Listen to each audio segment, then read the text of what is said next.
maybe you're the person that broke up.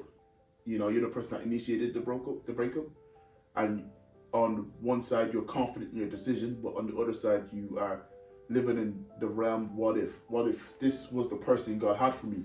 Did I just mess that up? Yeah. Or maybe you're the person on the other side and this was out of your control, and someone broke up with you, but you feel that this relationship can really work. So now you're stuck between, do I let go and let this be, or do I fight for it? Because quote unquote love never fails. Hey guys, welcome back to the channel. I'm Megan and this is my husband Patrick. Guys, today we're back with another episode on Truth Be Told, and we're super excited for this one. Today we're going to be answering the question, should you get back together if you've already broken up? Juicy one. Very juicy. Yeah, I'm excited for this one because I feel like a lot of people who have been or are in relationships have been in this place before. And can be a difficult place to navigate, because one side of you is, maybe you're the person that broke up, you're the person that initiated the breakup, and on one side you're confident in your decision, but on the other side you are living in the realm, what if this was the person God had for me? Did I just mess that up? Yeah. Or maybe you're the person on the other side and this was out of your control, and someone broke up with you, but you feel that this relationship can really work. So now you're stuck between, do I let go and let this be, or do I fight for it? Because quote unquote love never fails. And it can be a difficult place to be and a difficult world to navigate. And so I think for us it's super awesome that we get to have this conversation. And what my hope is in us having this conversation, reflecting on where we've been, and also talking about, hey, how can we go out of this place with action points for these viewers. My hope is that they take something that's beneficial, that helps them navigate through the season. Yeah, no, I completely agree.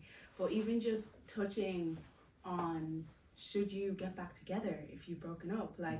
That is something that is close to home for both of us. I guess it is. It is, because some of you may not know, but Patrick and I have broken up before.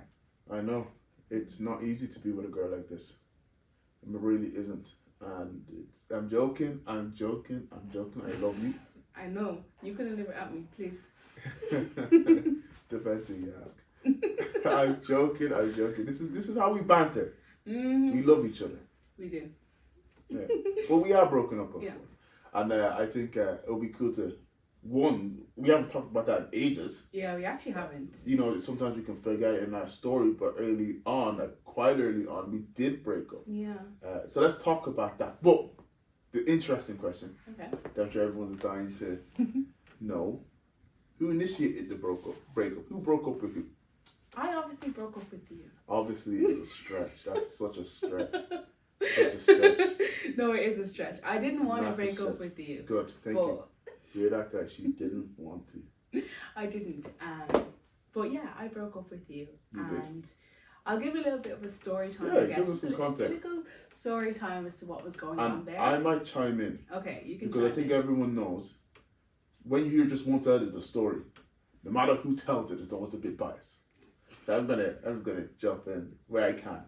Okay, perfect. So basically, to give a little background story, so this was a while ago, to be fair. I think that's why we haven't talked about it in so long. But I remember at the time we were in school, and a big focus for us is making sure our grades are good. Want to make sure we're doing well. I think I was a year ahead of you. I think you were as well. So I think I was I just finished, and you were in your final year. Yeah, and I am Nigerian. My parents are Nigerian, born in Ireland, and education is big. Yeah. Education is it's a bit of a big deal,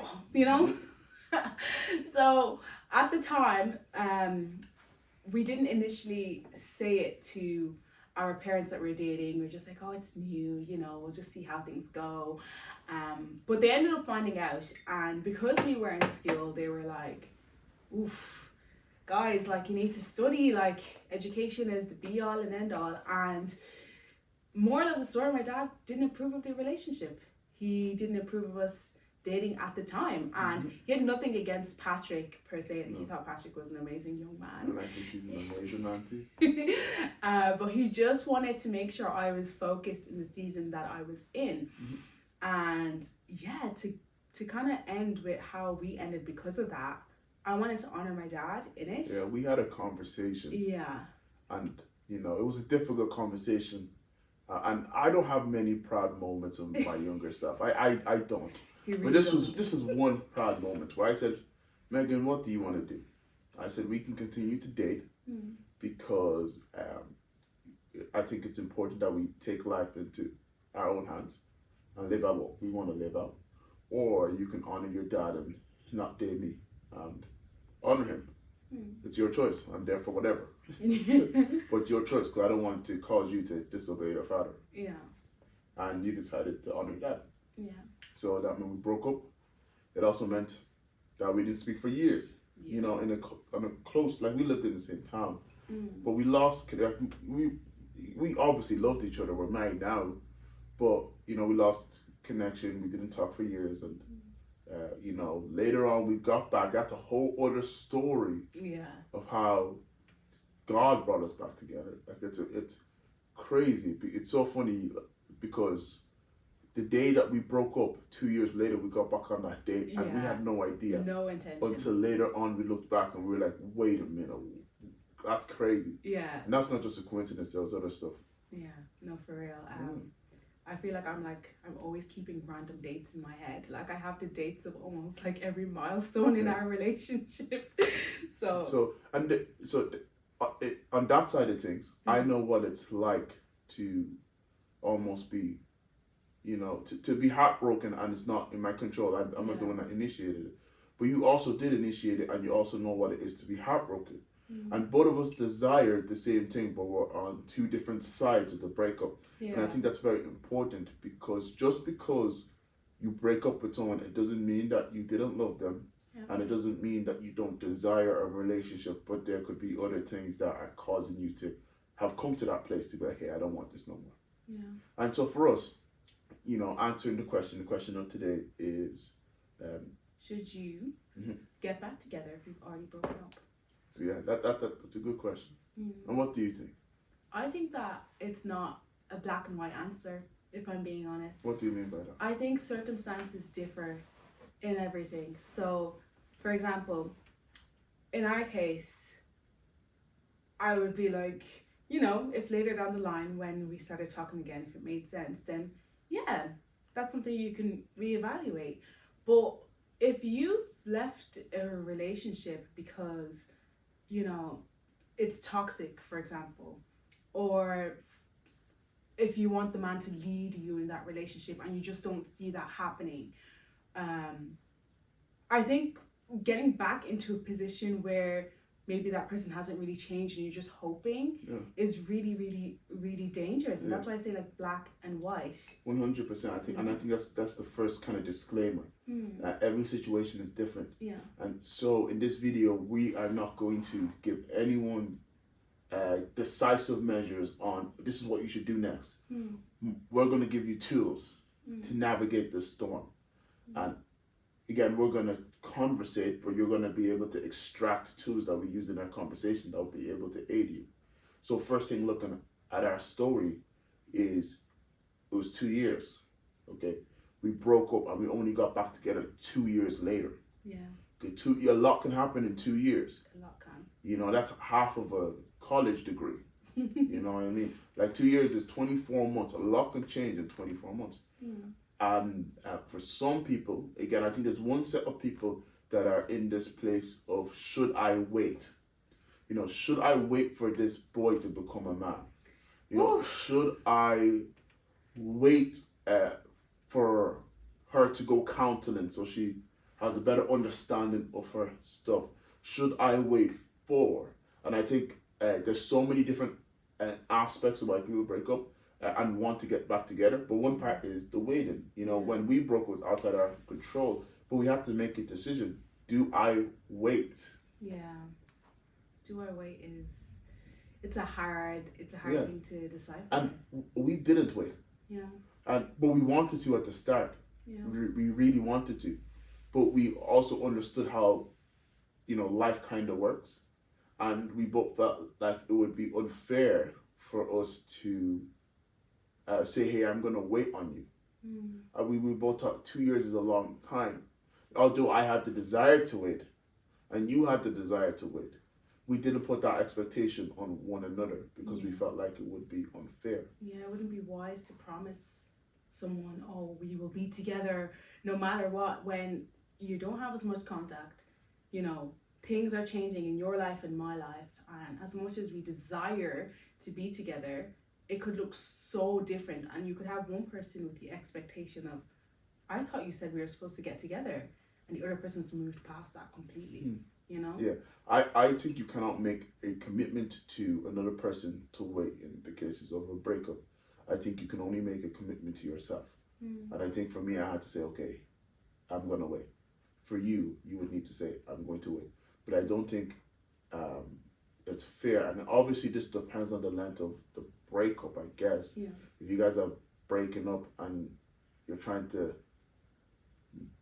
I don't know, make a commitment that, hey, we're going to wait until you get your stuff sorted, I think that's dangerous territory. I think that's very, very messy. And do you know why?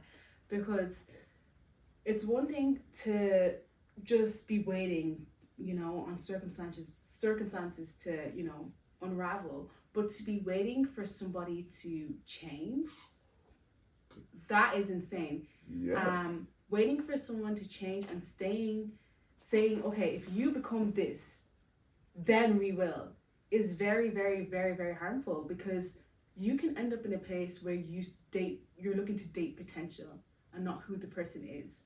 100%. And when you're looking to date potential, you're actually in a deluded state of thinking, okay, this person is going to become this person that I have created in my head, and I'm going to love that person, and you're not even actually loving who they are. Yeah. I wonder, I remember that's what I struggled with. There was a stage in our relationship where I was like, am I more in love with Megan's potential over Megan as a person? And, I asked myself this, and I asked all of you guys that might struggle with that. Do you love the person or what that person could do for you? Because when we fall in love with the potential, it's often about what that person can do for us. So yeah, I think waiting. I think if you are broken up and you're contemplating waiting, we would really discourage that.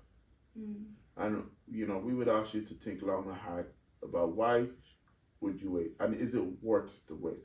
Yeah. Because in that case, when you wait, you basically stop everything. Yeah. In terms of dating, and you don't even move on. Yeah. Because you're stuck. You get stuck. And is that person worth waiting X amount of time on? Is that person worth getting stuck for X amount of time for the hope that they would change? I don't know, man. I don't know, girl. It's not worth it, because only God can change somebody as well. Like, someone has to be willing to want to change as well. Yeah. Sometimes you could be talking to someone and you're just talking to a wall. You could be telling someone, hey, you keep doing this, you're not listening to me, you're not listening, and it's the same problem over and over. Like, what are you waiting for? Yeah. Like, in the season when somebody has you, if they haven't showed you any reason to wait, like, there's no progress. Like, what is there to wait for when you already see the existing track record, I think if you make the personal decision in your heart to wait, to owe it to yourself to see, I think it's different than having the expectation of that person waiting for you and 100%. You waiting for that person. And I think for me, that's definitely where I was at in that stage of our life. I felt like I couldn't necessarily explore the dating options or, like anyone else, because in my head, I'm like, I owe it to myself, because my heart, I know where it lies. I don't want to, no, it just wasn't for me personally. So in my heart, I'm like, I'm just gonna chill. And I'm like, I don't expect him to wait for me. I'm not expecting myself to wait for him either. Like, if something Yeah. If someone did pop up, like I would talk to them or whatever the case may be, but I'm not going to have the expectation, and I think that's so important to not have the expectation put there in place by any part. Yeah. But you're hopeful.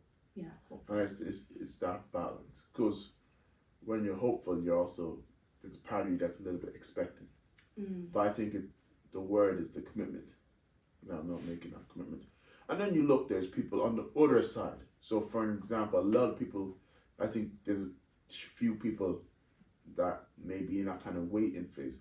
But I think there's a lot of people that are in this type of phase, and I'll describe it. It's, hey, this person loves Jesus and they're so nice, but red flag, red flag, red flag, red flag, red flag, red flag, red flag. And so, oh, they would be so good, but and so, you know, there's a lot of people in this place where they're no longer with that person because of the red flag, but they love such a big part of them.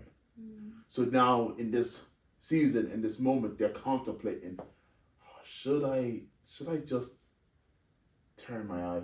You know, should I just close my eyes? Should I just not see the red flags? And, you know, look at, you know, how great they are with all the good things. What does that person do? Like, how does that person navigate this through the season? Whether they should get back together, should they get back together, or say, you know what, this is done, let me continue to press on. I think before someone starts dating, I think it's so, I wish I knew this for myself because I had to figure this out while dating. I think it's harder when you're in a relationship, but I think you need to figure out your standards beforehand. I think you need to know what it is you will stand for and what you won't stand for in a relationship. That's very good. So when you know that, and you know this is a non-negotiable, like this is something I'm not going to actually settle and just allow, then when you are in a relationship, when you are, you know, looking at, ooh, like this red flag, go back to the standards you set for yourself and say, okay, is this something that we can work on? Is this something we can grow on? Or is this a complete non-negotiable? This person just cannot change or will not change, and this is just them. And if you can't love that person as they are and fully accept that, then I would question whether you should really entertain it. Like, if it's a non-negotiable, it's a non-negotiable. And if you can't love it and move on with it, pack your bags and leave. Yeah. That's just what I think. But what do you think? Yeah, I agree with you. Let's not compromise ourselves so we can enjoy something that's good when God has something in store for you that's great. Yeah. And I think because of that whole non-negotiable and people not being aware of their non-negotiables, they compromise certain things that they would never want in a person. And, you know, the hope is that one day the people that you date, well, the person that you date, you will get engaged and you will get married and you will spend the rest of your life with that person. That is the goal. Let's not have that to be the goal and have the wrong person. Because you don't want to spend the rest of your life with the wrong person. So, for example, does Megan tick all of my boxes? Obviously. No, I'm joking. She does not. She does that. She doesn't. Do I tick all of Megan's boxes? No, I don't. But do I tick her non-negotiables? Yes, I do. And does she tick mine? Yes, she does. And that's why we're together, because there's certain things that aren't negotiable for me. Something that wasn't negotiable for me was, you know, the person had to be a Christian, and I mean like a Bible believing disciple of the Lord. If you weren't a Christian, we probably wouldn't be together, and that's just a non-negotiable for me. For some people, that's not, but to me, that's a very high value. Yeah. Another non-negotiable is kids. I wanted a woman who would desire to have kids, and we both have that desire to one day have kids. But that's an important value of mine. I would not say, okay, you know what, Megan doesn't want to have kids and she's not a Christian, but she's really hot, like she's really good looking. I think I could get by. No, you won't get by. Because one day, what's in the inside will be far more prevalent than what's on the outside.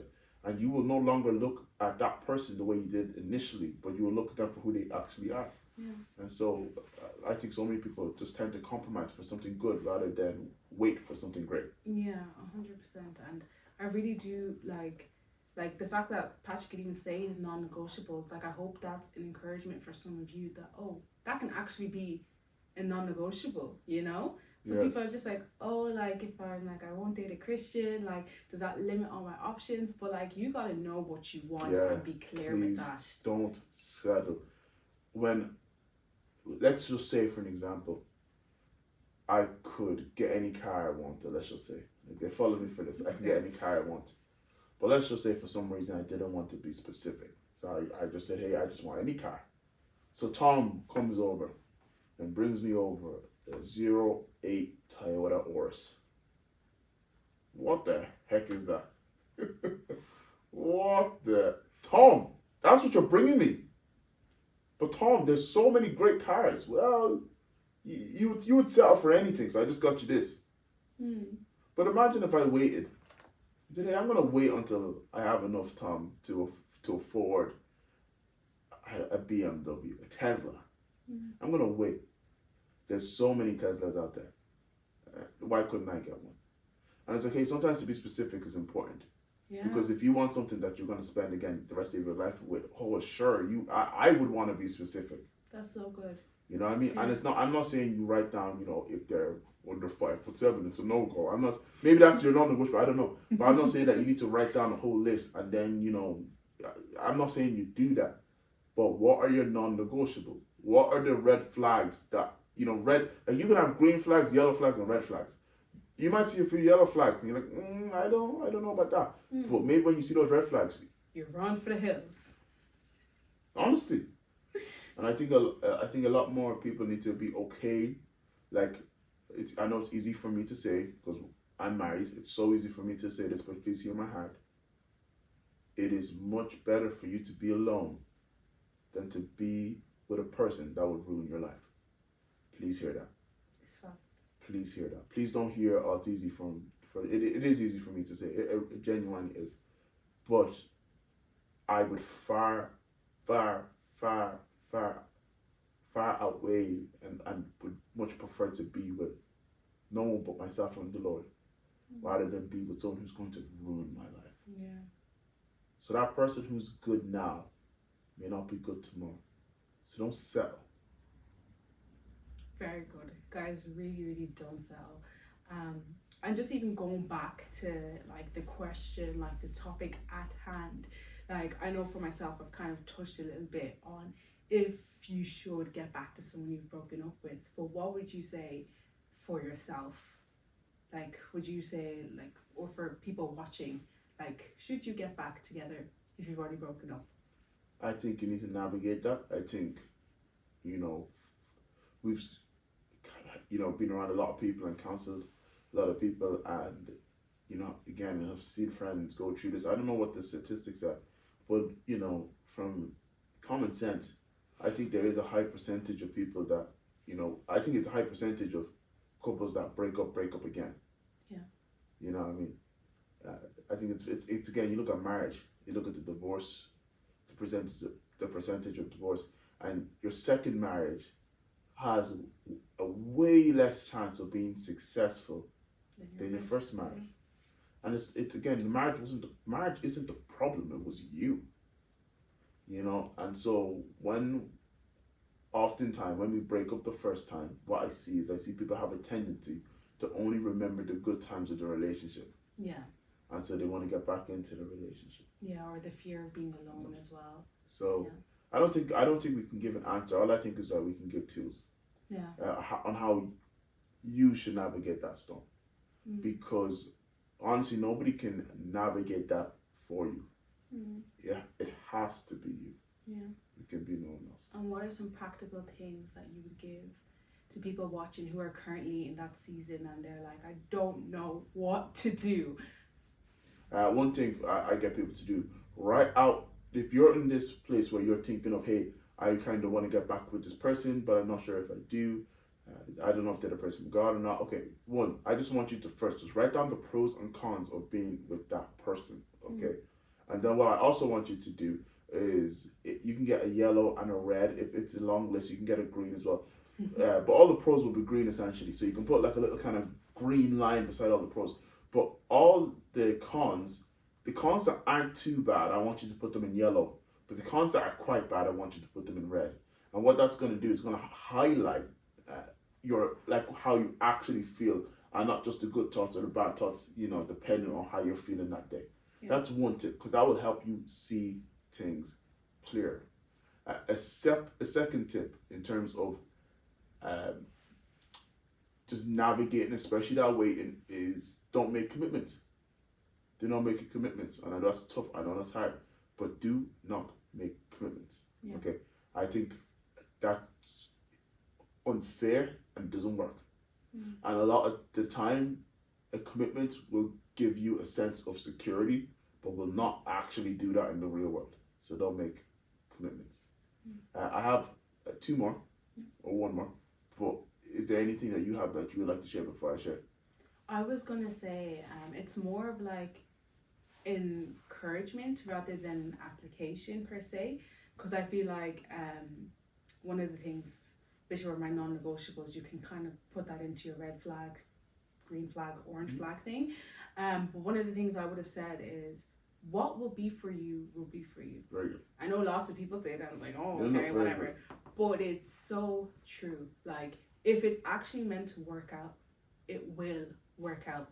Like, I really do think our story is a testimony to that. And that's why I can say that so confidently. Like, if that person will be for you, they will. God will bring you together. There's no doubt about it. So I know it is tough when you're waiting. I remember it like feeling like I was going insane waiting, because I'm like, you're doing whatever you're doing, I'm doing whatever I'm doing. Is this really, really gonna work? But I had like a little prayer that I prayed in my heart a good few years ago, even before I met you. And I really did believe that. And because of that, I know that this worked, because he wanted it to work. And if he didn't want to, it wasn't going to. Very good. And don't accept, don't pray like what the enemy wants for you into your life. You know? Like, you could be like, oh God, please, please, please, I really want to marry this man, or I really want to marry this girl. But God is like, nope. And he's trying to protect you. He's trying to protect you from something that's going to harm you. But you're trying to get, like, if God is saying no, and it's a harsh no, take it as is and be like, my God is protecting me. Because he has so much better. So don't force something that you know God has told you is not for you. Fact. I think that's so important. And even to just elaborate more on what you said, I think another one is just don't rush the process. It's a process. And anything good takes time. Yeah. You know what I mean? So just don't rush the process. Now, navigate through the storm. What most of us want to do is we want to run straight out of the storm, but you can't see in a storm. You don't know which way is out. So stop sprinting into disaster. Yeah. And just slow down. And then I think the last thing is just like, hey, talk to people. Process your thoughts with people. Bring other people, get other people involved. People you trust. You don't get your single friend who has a new boyfriend every single week to give you advice. I'm sorry. If you're that person, nobody should take advice off you, because you are going to give destructive advice. Get advice from someone who is wise. Get advice from someone who has a few more years of life experience, somebody that is in the shoes that you one day want to be in. Get advice from that person. That's helped myself and you tremendously in terms of having to navigate through life. And I think that's the big thing. How do you navigate well through life? And I think talking to people really helps. So I think that those are some practical things that you guys can do. And I hope some of those things were of benefit to you. And again, I know we didn't give any decisions, and we don't know your individual situations. Anybody else that says anything is probably lying to you, because they don't know your individual situations. But I hope some of these tools can be of help to you. Yeah. Guys, we really hope this video has blessed you, encouraged you, has really helped you navigate whatever you're going through in your current relationship. And if this is something that you can relate to, or if you have any questions, or you just want to chat to us in the comments, just leave a comment below. We'd love to hear from you guys. And thank you so much for tuning in with us. Bye, guys. Bye.